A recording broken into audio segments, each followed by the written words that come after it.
your entire life can change in an instant. So just yesterday was my wife's birthday, and you've probably seen the pictures already, but we were in a horrible accident. And I'm going to tell you about a moment in my life where I saw my family's life flash before my eyes. And I've never had that happen. And I want to tell you about 2 days ago, I was just at one of my best friends growing up at his mother's funeral. And I believe everything happens for a reason and a purpose and is here to serve us. And there's a reason that all this has happened in the last 48 hours. And there's a very deep purpose.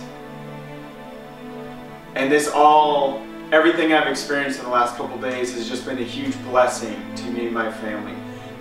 And I'm sure as you're seeing some of these different pictures and things that you're like, how could that possibly be a blessing, Jason? So, and you need to stay to the end of this. I'm going to share exactly how that could be one of the biggest blessings of your life, because you can change everything in an instant. So a couple days ago, a lot of you guys know I've been in this huge business push, been super busy, more than 5 weeks now, like traveling around the country. I'm about to leave the country in 2 days, and one of my best friend's moms, you know, she's been sick for a while. You know, most of us knew that this was probably coming at some point. Most of the family knew. I'm the optimist. I think everybody can always just like have a miracle and be healed with everything. And so, anyway, I'm at that funeral, and it was just so. Honestly, I know a lot of people were relieved among the grief and the people that were seeing things for the first time, but there was a lot of relief inside the inner family, and but I know there's a lot of people that are searching for that purpose and asking themselves questions. You know, if you've ever seen Brendan Bouchard's, his speech, The Golden Ticket, around, did I love, did I live, did I matter? And I saw a lot of people asking those kind of questions at that funeral. And then fast forward about 24 hours later. So I'm just going to walk you guys through yesterday. So it's my wife's birthday tomorrow. And I'm leaving town in like 36 hours. I'm going out of country. So we're going to celebrate her birthday early yesterday. And I was going to take all the business stuff aside, and I was just going to like push it aside. Which I also did for my friend's mom. So, by the way, guys, my friend's mom, she was like my boss growing up. The first job I ever had, she was my boss. I grew up like, she was basically like my mom in a way. We were really close with my friend. So going through that was a traumatic experience, and I was going to go there and just leave right away because I had so much stuff happening and so many people relying on me. And you guys know I'm a servant leader, so I'm always looking, how can I go help? You know, who needs my help? And I'm there. Well, a lot of people needed my help at that place, and it was so good to connect with people that I haven't seen some of these people since, you know, wedding, shortly after high school, like. And I'll probably date myself, but you know, some of these people I haven't seen for more than 20 years. And just barely more, like 21 years. So, and some of them I haven't seen for more than 10. And so, it was so awesome to catch up. Fast forward to yesterday morning. It's my wife's birthday. So me and the kids have the secret plans. We're going to take my wife to go out. We're going to go to Village Inn. And so a lot of guys are like, Village Inn for your birthday? Well, that's like, we love the skillets there. My wife loves them. It's like, it's one of her favorite things. So we wait for her. We let her sleep in.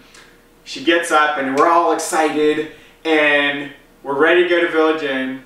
And we talked to, I don't know if we even decided where we're going to go yet. And there's a purpose to all this, guys, okay? You need to really listen intensely here.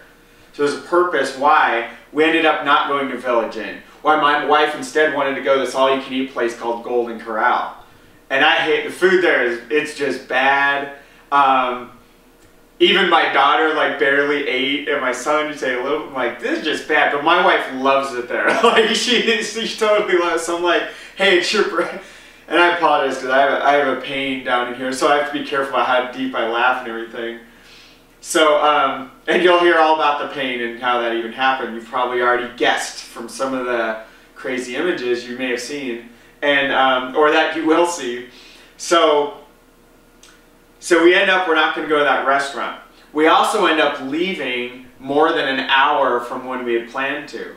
And why is that? We don't know at the time, but at the time, my wife understands what we're doing in business. She understands. She was okay with it. Like for the first time in her life, because our whole life, she would be like, forget about it, we're going. But she understands what we're doing. We're on board as a family with this push. Because this isn't about business or making money. This is about impacting the world and helping you change your life in an instant. That's what this is about. That's what this whole movement, that's what WooCar is about. Everything I'm doing is about that. And my wife gets it for the first time. My children get it. So they were cool. We were a little delayed because I had some high, like emergencies come up, a couple things. Awesome, let's do it. And then we're gonna go. Gonna have an amazing day together. We did have an amazing day. Wasn't the same day we planned when we left the house. Including not just going to Village Inn, we went to Golden Corral. Sweet. So we're going home from there and we end up, I don't even remember why, we end up at Whole Foods, like a health store. My wife has something to do in there. I'm cleaning up an email on my phone. And I had something to do in there too, but we wanted to leave the kids in the car and they're going crazy, which is hilarious. So it's a little moment. So I remember at that time we're sitting there, my wife came back out and I had to go in and grab some protein powder or something. I come out and oh, I know, we were looking for an international charger. So we're by Whole Foods, we're going to Best Buy. But we come out and my wife just frazzled. She was actually outside of the car and I could hear the kids screaming inside the car. They were just having like partying. And my wife's like outside and I could tell she was like a little stressed. I'm like, this is her birthday, we got to fix this. So I'm like, come on babe. And she wanted to keep driving, so she wanted me to clean up my stuff on the phone I was doing. So she gets back in. I get in, and I just remember at the time, you know, I'm laughing about it now, but I remember the kids, they were just super loud. I'm like, guys, we gotta calm down, and I had to get a little stern with them to like help them understand that, you know, mommy's getting a headache and she's not feeling good about how you're acting right now. And so I just got really emotional because it's the moments like that really matter. Because our entire everything changed, you know, an hour or so later. So we leave there, we get the plug, and we're basically headed home. We don't know what to do. Like I really wanted to do some cool things for my wife's birthday. We literally didn't even know what to do. And my wife was kind of tired. Her name is Kim, by the way. I don't need to keep calling her my wife. So Kim's kind of tired. The kids, it's like past their bedtime, right? Well, I guess the oldest you don't really take naps, but on the weekends, if they're really tired, we'll have at least our middle child daughter take a nap. And you're going to hear all about our daughter Lily in a second. And the boys. Caleb's our youngest. He's 5. Lily's 7. Kyle's 9, our oldest. So we're driving towards home, and they wanted me, so we have some pet rats, and I know they sound freaky. I was freaked out for like a few months. They're actually amazing. They're super smart. They're like little dogs is what they are, except for they have these kind of creepy tails still, but they're amazing. And sometime I'll get when you can like see how friendly, and they're smart. They know their names. They're one of the 3 smartest domesticated animals. Pigs. Is it dog? I think it's pigs, dogs, and rats, believe it or not. But anyway, they are, it's pigs and rats, and I think dogs are the other one. Sometimes dogs are just like, dude, are you serious? So back to the point here, they want to show me these little tiny rats that are actually at a reptile store that they're for feeders. You know, like people feed these to snakes and stuff. So they brought home a new rat for us the other day. We already had 3, like, you know, our hands are full. We have this giant cage too, so. But anyway, they bring home like a little tiny one that was going to be snake food from this reptile store. And it's so cute. It's this little tiny thing. Seriously, it's like amazing. That one you would think is super cute because it's not all like scary or anything. So we go in. They talk me into wanting to go to the store. I'm like, well, babe, I don't really care, to be honest. Like, I don't care myself. You know, I have plenty to do at home. If you really don't want to do anything, you know, we gotta like go to the mall. We can like go. We were like at this all-you-can-eat place. We're like full. Like I'm getting tired. Like literally, I'm like I ate so much. I was like, you know, all the insulin, like an insulin spike. You get all tired, like after Thanksgiving and stuff. So so all that's happening, right? So they talked me to go to the store. Long story short, we're going to go to the reptile store instead of go home. Again, another decision we didn't plan on. We're just going for it. Sweet. And my wife she's all, the kids really want to see it. And yeah, it's pretty cool. Let's go see the store. So we go there, walk around the store. Great. Get back in the car. And here's basically what happened. We're driving down the street, right? My wife, let me just take that back. My wife's driving down the street. And I'm actually going to draw this out for you guys so you can like understand. Because I keep trying to explain this, I don't need to use the word. I'm just going to, some people are visual, they want to see it. We're going this way down the road. There's 2 lanes, okay? 2 lanes. There's an intersection right here. And the main traffic is this way. This just goes into a neighborhood right over here.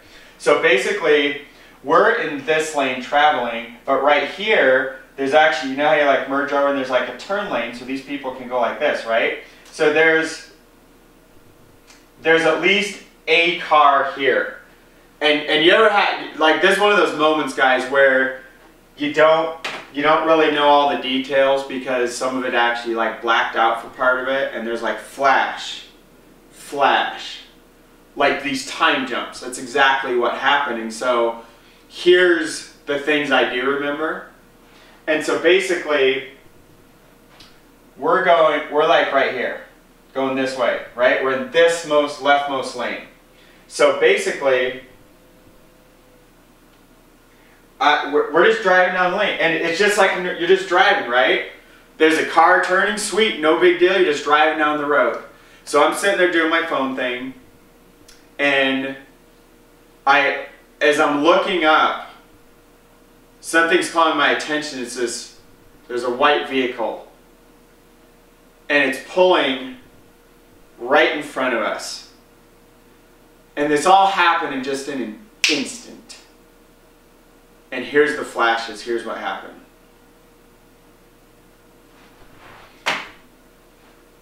I see this white car, and I know it's way too close. Literally came out of nowhere, as if it just appeared right in front of us. By the way, we have a green light going here. There's a light here. We have a green light going through this intersection as we're driving right here. We're about right here, and this white car just literally appears right in front of us.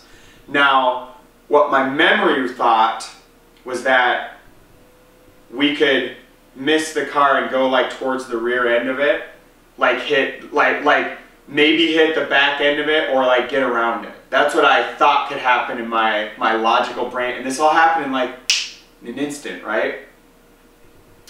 What really happened, I'm sure you've seen the picture. What really happened was we smashed that thing, T-boned it right between the passenger side doors, right between the tires. Just T-bone. Dead, full 30, 40 miles an hour, bam. And I want to walk you guys through that experience. And I'll actually show you what happened, but I want to walk you through what really happened in the car. Because what you're going to see, what the road looked like and what the vehicles look like, that wasn't anything compared to the terror happening in our car. And the blessing happening in our car and in the other. So, basically, guys, the car pulls out in front of us right here. We just T-bone it straight up, straight in the side.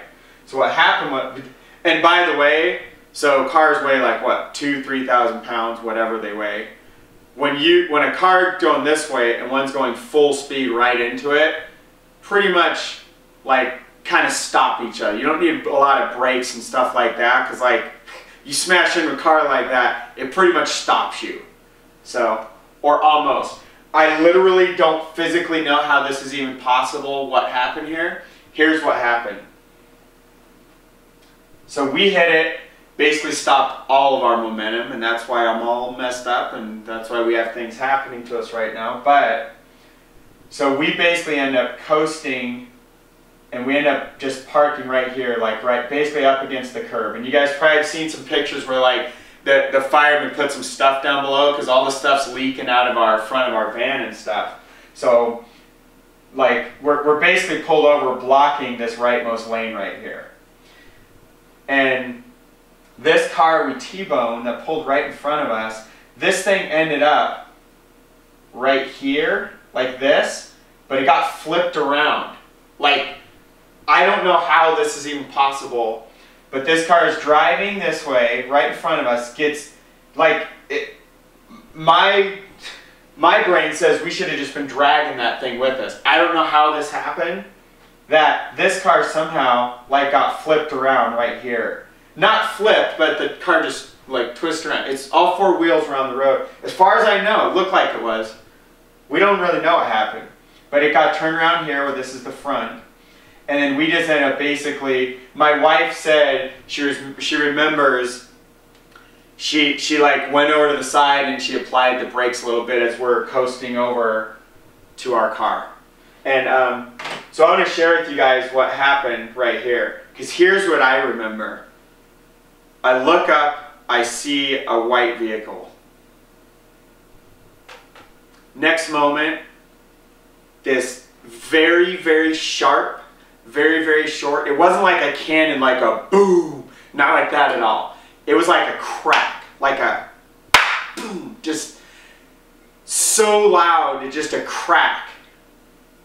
All I remember is some kind of loud noise, and it was like a faint memory, like I barely even heard it, but yet I know it was probably like the loudest thing I've ever heard in my life. And move to the next snapshot. And I remember I didn't really know what happened. It was like a dream. Things I could barely hear, was like ringing in my ears, and there was smoke everywhere. And I was like, where am I? It felt like a dream. And next moment, I see airbags sitting on our dashboard. And I instantly knew.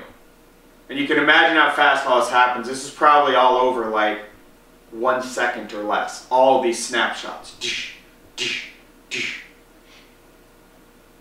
And I instantly, all I cared about was my family. I instantly just was very afraid. And I remember I turned over to my wife because she was driving. And I had no idea what happened. My brain wasn't even piecing together. We just hit a car. I just knew we were in an accident is all I knew at the time. And so the kids are in the back, right? I don't even look to them yet. And my wife, and I guess this happened more than a couple seconds because I think we were stopped when this is happening. Or maybe I was checking with her as we're pulling over to stop. I don't know exactly what happened. But I go to my wife and I was like, babe, are you okay? And I can see I think she's breathing, but she's looking forward and she doesn't even turn to acknowledge me. I don't think she can even hear me right now. She's like completely in shock.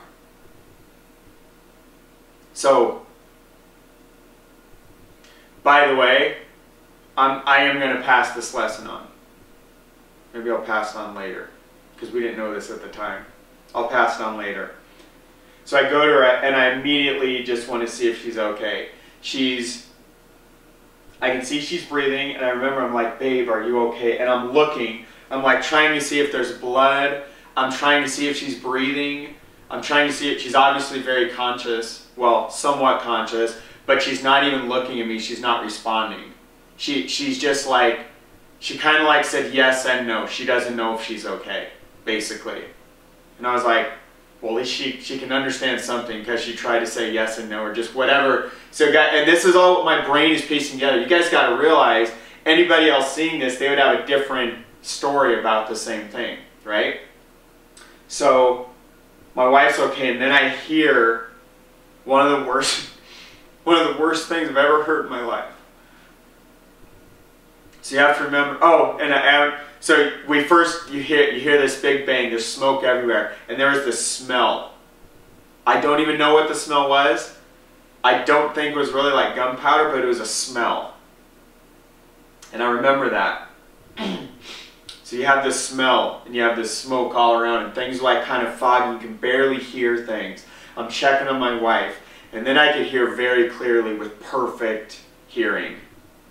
Blood curdling scream coming out of the back. This was a new one I had never heard before. And I don't know how to describe it besides the worst sound you've ever heard in your life, whatever that is. It's worse than that. So my daughter just started screaming bloody murder. And instantly, my wife wasn't the priority because it looked like she's alive at least. And I have no idea what else is wrong. I didn't get to check her legs. I saw this part of my wife, her body and her head looked to be okay. No idea, didn't have time because there's a noise coming out of the back passenger seat in our van. And I don't really know what happened besides one of my sandals like fell off in the front and I was just like transported into the back of our van. And I immediately was with her. And as I'm going there, I'm passing by. So here's the layout of our van inside. So I'll draw it in the same direction we were going. So I was sitting up front here. I guess that would be like an engine. So I'm sitting here. My wife's here. Our youngest, Caleb, is right here in a 5-point harness, a normal baby thing. And then our daughter Lily is back here in like a booster seat, which he just got in a few months ago. And our son Kyle is back here in also a booster seat. And so they have just the normal straps that go down, like an adult would wear, except they're in a booster seat, which is designed for kids that aren't quite as tall as adults. So this area is all open right here in our van. So we took the other seat out here, so it's opening. So basically I went from right here, and I was instantly right here in just a, like, in a millisecond. It's like one of those things, flash, flash. It was just there immediately. And I was just right, I'll never forget this moment, my whole life. So my daughter, I thought she was dead. I thought she was dying. And I'm looking for blood. I'm checking her body. Her neck, she's like making this screaming noise, and it's the word, it's not, guys, I wasn't hearing it different than it was. It was literally a scream she had never made before. And it was a noise I don't ever want to hear. I pray to God you never hear any noise like this your entire life. But it's coming out of my daughter's mouth. And I'm looking at her body, and it looks so fragile. And she's still in her seatbelt coming down. And I'm just checking her out. And her body, I'm looking for something like punctured through her body. I have no idea what's happening. And I'm afraid that she like broke her neck or something. So I remember I like grabbed her, I grabbed her face like this, and I was just looking right in her face, and I'm checking her, and I don't want her neck to go forward. I don't like that'll like kill her or something. So I'm holding her neck, and I'm like, Lily, I'm not holding her neck, but I'm holding her like head like this. I'm like, Lily, are you okay? Are you okay, Lily? And she's kind of screaming, and by the way, so I forgot to say this. As I'm going back, I glanced over, and the boys seemed like I didn't see anything sticking out. I didn't see any blood, and my daughter was making this noise. I went to the daughter. So that'll happen in a millisecond. Like I just look down, look okay, go to the daughter. So as I'm holding her face and I'm checking her body, and I finally get out of her something like, Lily, are you just afraid? Are you hurt? Where does it hurt the most? And she doesn't that's our thing. It's a question I always ask the kids when they're really hurt. Where does it hurt the most, so I can immediately go to the major pain source? And she didn't have somewhere for me. And I don't know if she said it or if I intuitively read her body language and if I read it right out of her mind. So I knew that she wasn't going to die, that I thought she was going to be okay. And I checked with my oldest son, Kyle. Kyle, are you okay? And he was, I don't know if I got something out of him either, but I knew he was okay. My son, Caleb, are you okay, buddy? And he was just, I mean, the kid's 5, and he's very intelligent, but he was just like completely in shock. But I could tell he was okay. And I go back up and I'm like reaching around the front seat. And I'm like, Kim, I went immediately back to my wife to see if she's okay. I'm like, Kim, are you okay? And I'm kind of evaluating her again. And this time she like kind of turned and she was like, she didn't know if she's okay. She didn't say yes or no, but she's like, I don't know. My wife has a medical background. So I wish I had all her stuff when this was all happening. So I still don't know if my wife's okay, but I can tell she's definitely breathing. I definitely check her out. So what's my next move? I don't know why, but I feel like we're trapped in the car, like we have to get out. I don't know why I had that sense, but we had to get out of the car. And I think part of it was me realizing we're in the middle of this intersection. We're right here, and there's cars coming. Like a car could have just ran right into us this whole time. And I think I realized that, like, my peripheral vision saw that looking out of the back of our vehicle or something. And so I was like, we got to get out now. And I try to open this, I'm reaching over Caleb right here, and I'm trying to open this side sliding door, and the door won't listen to me. Then I go over to this door, and this door won't listen to me. And at the time, I'm not thinking, when we're driving this, the car locks when we go in to drive. So all the doors were locked. I wasn't even thinking about that. So I was definitely in a state of shock and panic somewhat myself. So I'm just checking for, basically, I'm trying to keep everybody alive. I'm in a flight or fight mode, like, we're going to flight right now. I want to keep everybody alive is what I'm thinking. So I even try to pull on the handle of my own door, and my door won't open. And so I'm literally, I go back out to this, and I'm getting ready to kick out the window with the foot that I didn't even have a shoe on. I was about to kick out the side of our glass with the bare foot. I probably could have played soccer my whole life, and I was literally about to. So that's probably, you know what? It's probably partially why my hand hurts so much. I just realized, I forgot all about it. I went to start slamming on the glass, and I didn't want to break yet, but I was like, I thought the door was just stuck. Maybe I could jar it and it would like make it wake up. And my wife said during some of this, she was trying to unlock our doors and it was broken. Like, you guys have seen the car, like things are jacked up in it. So she said she kept pushing it throughout this time. This is in retrospect.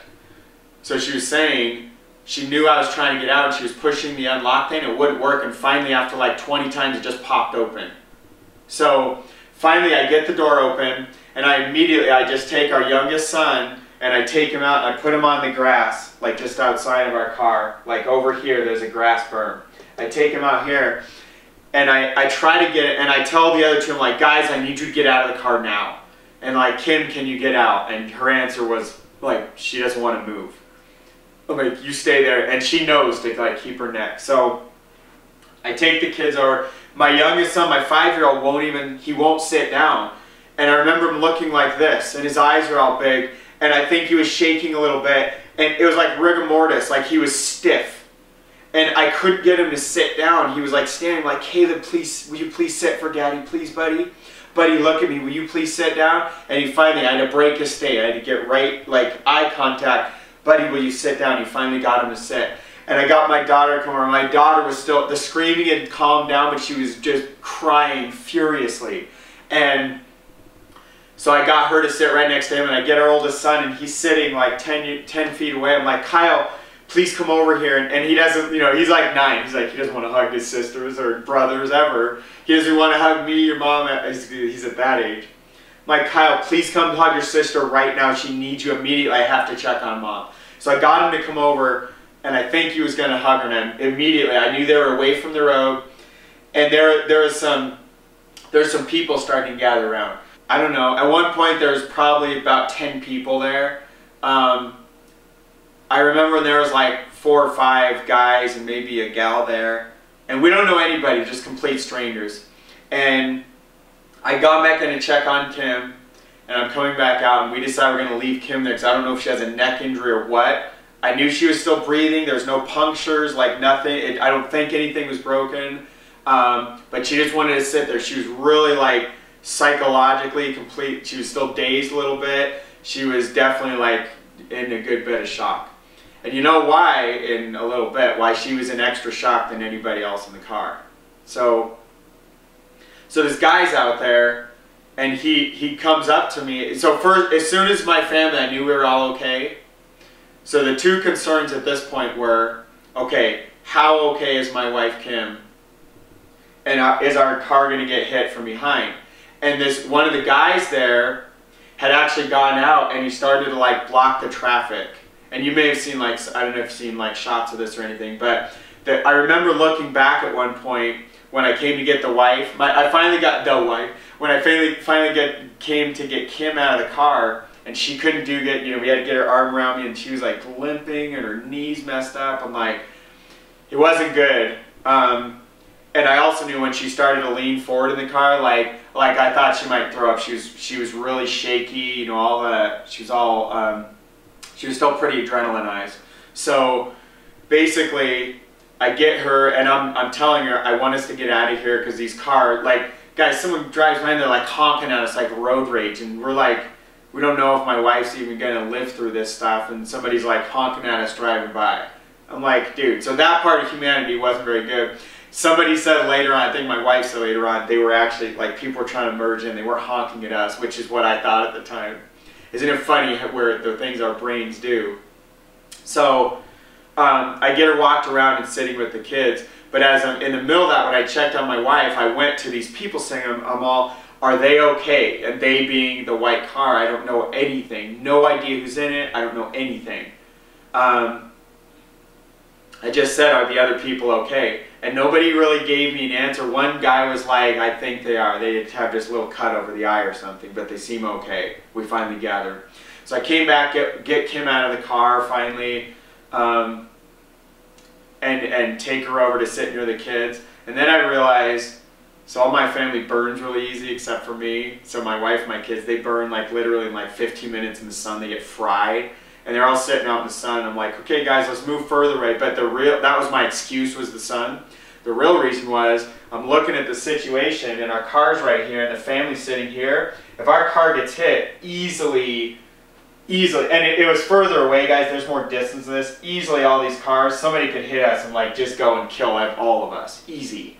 And so, because I still was worried about all the cars in this lane like coming over here. And right around then is when the guy came out, and I think he started like stopping. He was standing here in the road, like redirecting traffic and making them all merge over. So, by the way, the cops took at least 20 to 30 minutes to even show up. Everybody around was like, I can't believe they're taking this long. Like, it was crazy. And they had some excuse. Like, one guy finally shows up. He had some excuse. And like, it honestly was a very long time before they showed up. And maybe it's because whoever called said people aren't dying, or it doesn't look like, I mean, who knows why they took their good old 20, 30 minutes, but it was pretty alarming to see how long they took for everybody there. It wasn't just my perception, like everybody's like, can't believe they're not here yet. So, I finally ended up checking on the people, and the mom, it was a mom that was driving, and she's probably like mid-30s or so. She had a cut over her eye. She had glasses on, and she had like a cut right over her eye. She must have hit something on her car or something. And it wasn't that bad, but it was definitely cut. And she was sitting in this truck parked right back here. So I came and I saw, once my family was all secured, I knew they were okay. So they're sitting about right there. And they're in this truck. She's in the front seat. And I had heard someone said she had a child with her. So I'm like, okay, where's the child?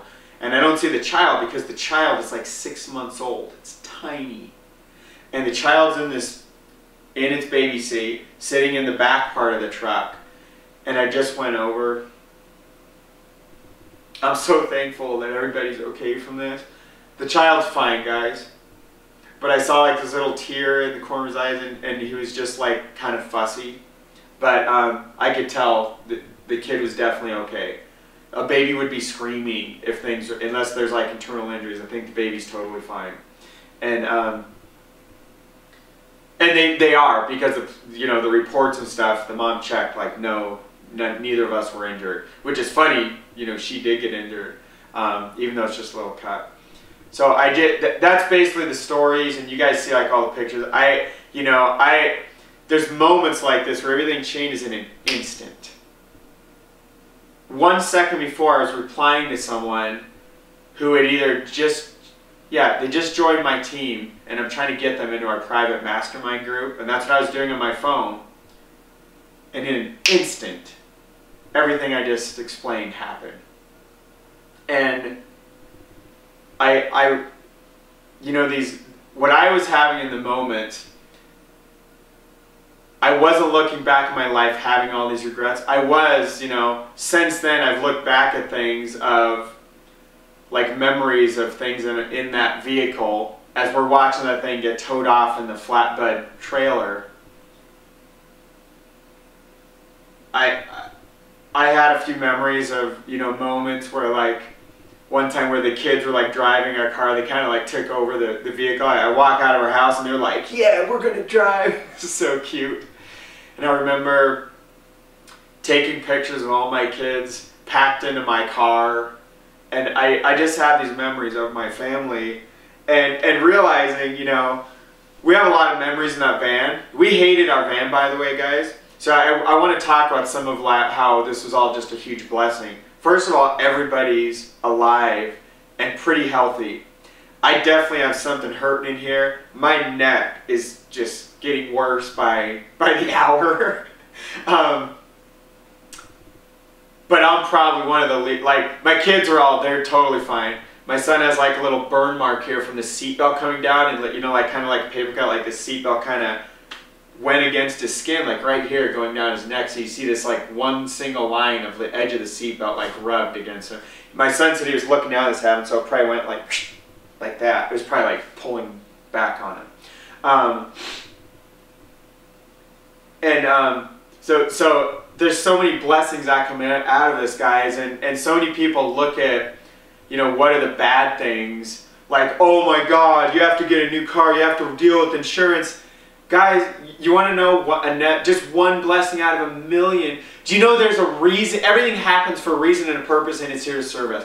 There's a reason why we ended up going to that reptile store. There's a reason why we went to the all-you-can-eat place instead of Village Inn. There's a reason why I was feeling super tired, and I told my wife to go to Starbucks shortly before I went to the reptile store. I didn't even tell you guys that. Well, that comes into play because everything I own right now smells like stinking Starbucks. I don't even drink that stuff. I've been to Starbucks like literally 10 times my entire life. And there's a reason for that. And there's a reason why all my electronic equipment and the entire front of our entire vehicle smells like Starbucks. Because that thing, venti size, or whatever the big one is, it was only like 20% had been drank. And when this all happened, our car was wearing that brown, chocolatey, nasty smelling garbage. I don't think I'm ever going to drink that crap again. Because everything I own smells like it now. All inside my wallet, all my debit cards, my license, and all my stuff. My phone, my expensive phone charger. Everything smells like that. It's disgusting. It's all over the front of the car.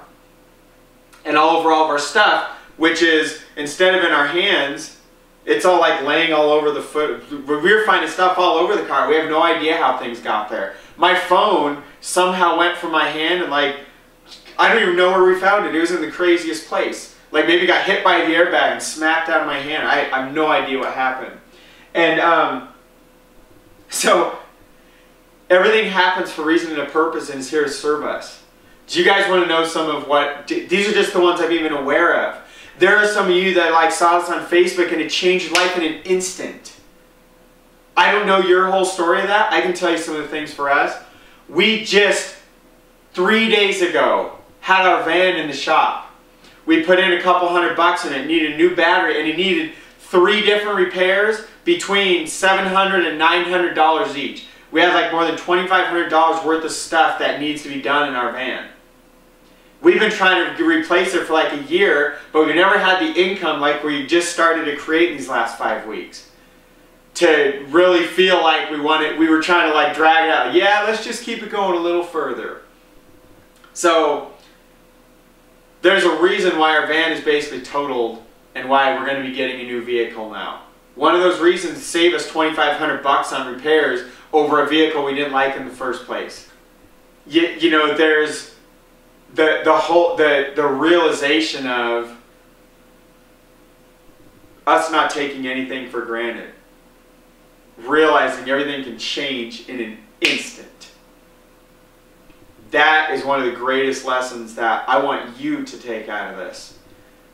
Guys, we can't control. It was absolutely from our higher power that for some reason he put that car right in front of us and we T-boned the hell out of that thing. And you know, you want to know my wife's point of view on this thing? We're driving, right? She literally didn't even see the car. Ever. That's how fast. I told you guys it like blinked in front of me. Imagine we're traveling here and this thing's blocking our field of vision. I think this car's trying to turn like this. So it can't see us, we can't see it. So we're going, and I'm on this side of the car, my wife's over here, right? So I'm over here, I barely saw the thing last minute. My wife had even less time because she's over here, a lower angle to be able to see the car. So she saw it later than I did. She literally said she didn't even see what happened. You know, another huge lesson, and this is one of the ones I told you guys I'd share with you later on. For more than 10 or 11 years now, I've been trying to get my wife to wear a seatbelt. And she almost never wears one, ever. She was not wearing one when this happened. And thank God that she is pretty okay. She may have snapped her PCL on her knee. It's one of the inner things. You don't need it. It helps, but you don't need it for sure. But one of the biggest things, she will never not wear a seatbelt for the rest of her life. If I have anything to do with it, I don't care if I were just taken away and she's never going to see me again.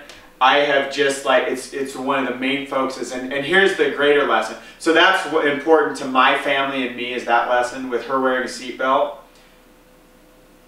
There's probably somebody, you out there maybe, you don't wear yours all the time. You forget in certain situations or whatever your deal is. Like I always wear a seatbelt. In fact, the only time when I occasionally don't wear one is if I'm in a passenger seat not driving, because part of my driving routine is something with like a seatbelt right away. Sometimes in the passenger side, there are times where I forget every once in a while, especially in like somebody else's vehicle. Using my own, I for whatever reason, I remember. So maybe you have a moment like that where you get in a weird vehicle, like if I'm in somebody else's car, and if I'm a passenger, I will tend to forget my seatbelt, unless there's a thing dinging reminding us. I'm actually really happy. I think I figured out why my wrist is so messed up, because I was slamming on the side of the door so hard. So there's so much purpose and so many reasons, so many blessings out of this whole thing, guys. I'll tell you one of them for me. It's just an affirmation. So for 5 weeks, guys, this is how I've been living my life. Wake up, kick A, repeat. Every day, all day, this has been what I've been doing for 5 weeks straight. Now there's been moments in my life where I live like this, where I woo-card life, but there are moments here and there. I've never had a 5-week period where every day, every afternoon, every night, I was woo-carding. And I'm not talking about just business. I'm talking about with my family. I've had some of the most intimate and close relationships with my wife and with my children in the last 5 weeks. Despite working a higher number of hours, working if that's what you call it, I love what I do. All I do is serve people and help people every day to break through and realize their life can change in an instant, and it doesn't have to be in a negative way. You can choose right now to step up and change your life in an instant. You can change everything. You don't like your job, you're stuck in your matrix cubicle, locked in your box-style life like a bear in a cage. You can change it in an instant. And maybe that instant for you is right now. I have woo-card my family the whole last 5 weeks. I have woo-card my business. I have woo-card every single part of my life. My team. I have the most amazing team growing right now, Team Inspire. Oh my word, it is beautiful what's happening. I'm watching people I've known for 7 or 8 years. They're stepping up into the best version of themselves they've ever been. I honestly have never felt more blessed in my entire life. And just knowing how much God was in this situation and saved everybody's life in this, when we're traveling 30 or 40 miles an hour and smash the side of that car, T-bone it completely, and they're okay, and we're all okay, and everybody's going to live. That's one little reminder of how blessed I've been for 5 weeks. So the reality is, guys, for like 5 weeks, it wasn't that far out of a normal day for me. Besides, I worked a little bit less yesterday than I've been working. Kind of like the day before, I worked a little bit less. I spent a good 4 hours with all my friends and family at that funeral I was at. And there's a reason and a purpose to everything. But the biggest thing you need to realize is that you can choose right now to change everything in an instant. You can choose to make that happen. All of your life, whatever, I don't care what's happened to you, I don't care where you're at, I don't care where you've been, and I don't care about your excuses or your story from yesterday. Because you can change all of that in an instant. You can choose right now to step up into a new life and a new direction, and instead of being on that same path of mediocrity that you've been on, maybe it's been for years, maybe it's been for decades and countless decades, and you've felt like you were locked somewhere. You can choose right now in an instant to make everything be different. And you don't have to get in a damn T-bone car accident. You don't have to go to one of your best friend's mom's funeral. You don't have to live through something dramatic to make change in an instant. Because you can choose everything you need inside of you is inside of you right now. Everything you've ever needed was all these lessons throughout your life. And all the good, all the bad and everything, it was there for a reason and a purpose, and it's there to serve you. Here's what I want for you. And I'm going to step up right in your face. What I want for you is what I've had these last 5 weeks. Even if you don't have it to the degree I've had, I want you to have 50% of what I have, because I know it will have been the most fulfilled time of your entire life if you can get the tiniest little piece of what I've been living through in these past 5 weeks. It's been the most beautiful, amazing thing ever. And I will never live my life in a non-woo car way again. Ever. Mark my words. And if you ever see me living in a non-woo car way, I want you to call me out. I want you to call me. I want you to email me. I want you to message me on Facebook. I don't care what you do. I want you to remind me of this moment and tell me I'm not woo-carring. You tell me I'm not living to the fullest potential, my fullest God-given gifts. Because I'll tell you what I've seen in the last 5 weeks. Everything I've gone through in my entire life, both good and all the bad, all that stuff was in preparation for these 5 weeks of my life. It was all in preparation for the Jason Cardamone, the Jason Woo Cardamone that showed up yesterday for his family and for that other family in the car and for everybody that was there. There's a whole bunch of stories I haven't even told you. My attention was just called back to this. For those of you that are on Facebook, guys, we have like 100 people that just like, thank God everybody is okay was the comment. That was about 80% of the 100-ish that came. And just thank every single one of you. I literally read every single one of your comments. Twice. Actually, 3 times. And when I marked that little like button near your comment, that was me focusing just on you. I just want to thank you guys, because the outpouring, Guys, we live in an amazing world with such generous people. Do you know we're sitting on the side of the curb? We're sitting there yesterday, and this neighbor came over with a whole box of Otter Pops, those popsicle things that are just frozen sugar water, different colors. They just, hey, is it okay? Can I give some of these to your kid? This other guy, right after it happened, when I'm going back to check on Kim, he's like, hey, I'm a social worker. I work with kids all the time. Would you like me to talk to your children? He's asking my permission. He's not just jumping in and doing it. He's like, sir, thank you so much. My name's Jason. He gives me his name. I think it was Jeff. Jeff, if you're seeing this, thank you so much. And he goes over and he talks with the kids. And my kids are like really nervous, right? And I'm like, guys, he's totally cool. Like, look at this guy. And I'm trying to get him a look. And I'm like, I pat him on the knee so they can see like I'm like friendly. I'm not like feeling about, you know, I just like literally touched his knee. I'm like, look, he's okay. He's a good guy. And this guy just came out of nowhere to go help our family. Help my kids when they needed him a lot. And I don't know what he told them. I don't care because I know he was put there for a reason and a purpose. And there's so many people that reached out, and the other guy with the Otter Pops, and the guy that went out to stop the traffic. This whole community of, like, they don't know us. These strangers came out and started helping us. And the tears you're seeing is because I've always believed the world is a good place, but I know most of you believe, maybe it's just my wife and a lot of people close to me believe, the world is hostile, and there's all these killers and murderers and rapers and bullshit out there. That's not what's out in the world, guys. That's what the media wants you to believe is out in the world. You don't want to know why you think that? Because your reticular activator, part of your brain, the same part that's like, we're looking for new vehicles now. One of the ones we were looking at a long time ago, fully decked out Cadillac Escalade, black tinted window, black everything, like gangster car, right? When we were first looking at those a year ago, all of a sudden what was really a rare car, all of a sudden there's black Cadillac Escalades everywhere. You know why? Because our reticular activators were focused on black Cadillac Escalades. Do you realize there's things happening all around you right now? Like you've been watching this video, you weren't aware of the feet below your floor.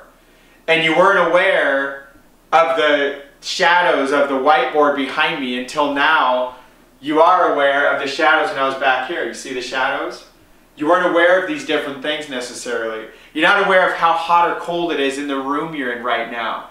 Or if you look past your monitor, your screen you're looking this on, the color of the background behind the screen. Over on the wall or the desk or the floor or the car that you're driving in and you're watching this on your cell phone. All of that is called your reticular activator. Now you're aware of those things. When before, you were just staring at the screen. And so, you got to get your head out of the media and all that garbage in the world, because the world's a beautiful, amazing place, and people are beyond helpful. There's only a few mean people in the entire world, as one of my mentors, Jim Rohn, would say. There's only like 10 mean people in the whole world. Now, they move around a lot, and you're going to meet them a lot and cross paths a lot throughout your life. But they weren't there yesterday. So the world really is filled with beautiful people. Thank you guys that have poured out with all your thoughts and prayers and all your advice and wishes. Thank you guys. It's meant so much. It's just an affirmation of what my beliefs are in the world. Because a lot of you guys I knew, whole bunch of others, we've never even had a conversation. You're just reaching out, pouring love into me and my family, and into the other family, and thank you for that. It's exactly what my wishes were. So, the biggest reason I made this video, guys, I wanted you to know you have everything inside of you right now, and you've been given that, you've been prepared for it your whole life, to step into a new life, because you can have everything you ever dreamed of and you can change your life in an instant. And it's going to take some leaps of faith. It's going to take you getting a little uncomfortable. You want to have something different than what you've had in the past, you got to do something different. Don't drive to work the same way you drive every day. Don't eat the same meal. Don't have the same pattern.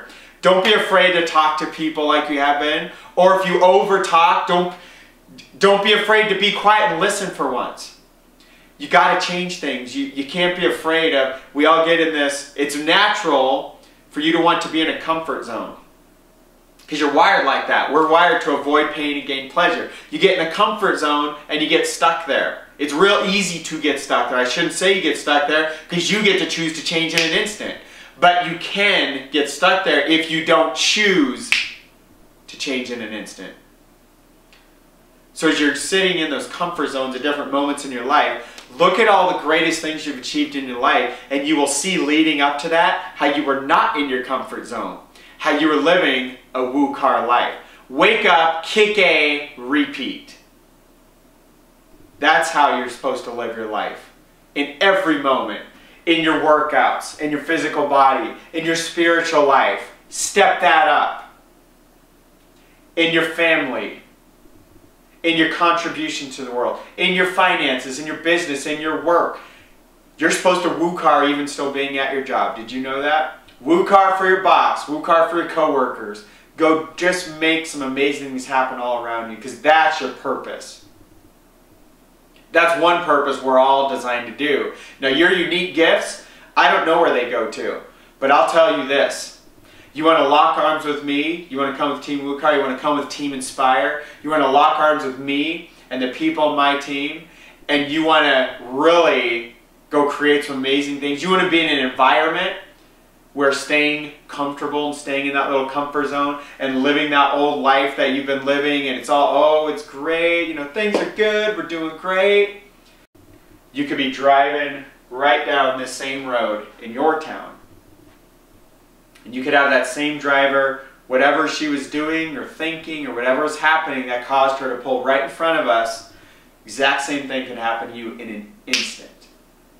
It could happen in a million different ways because you don't control any of that stuff. You never know what's going to happen.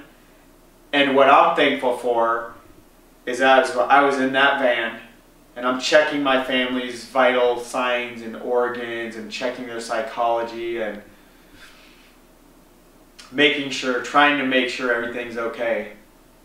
In that moment, I wasn't worried about regretting things in my life.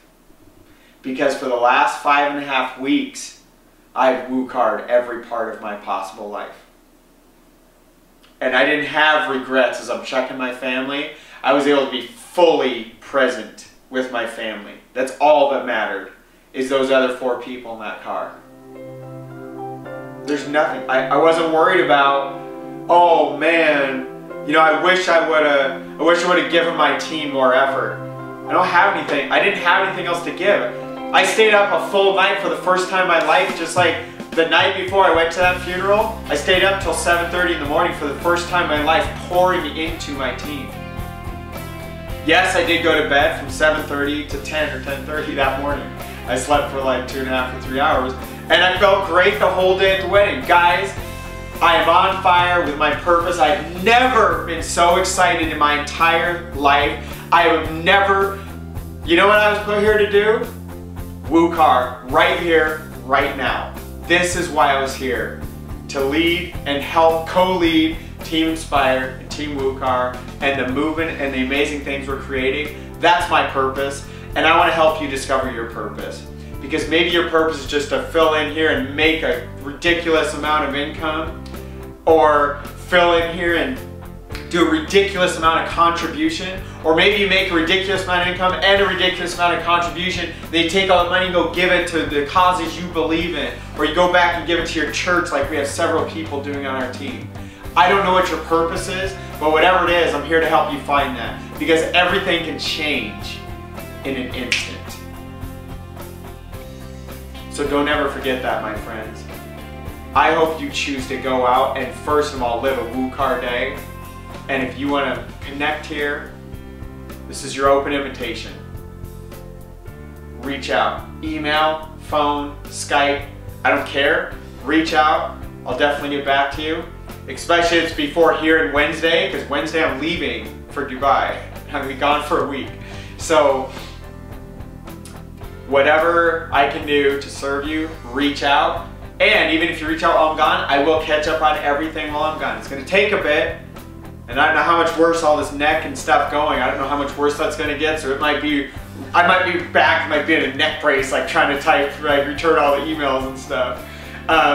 No, we know that's not gonna happen, and that's not the intention, and I'm getting everything checked out here, basically within the hour or so. So anyway, guys, get out there, woo car your life, and make some things happen. Because I love you.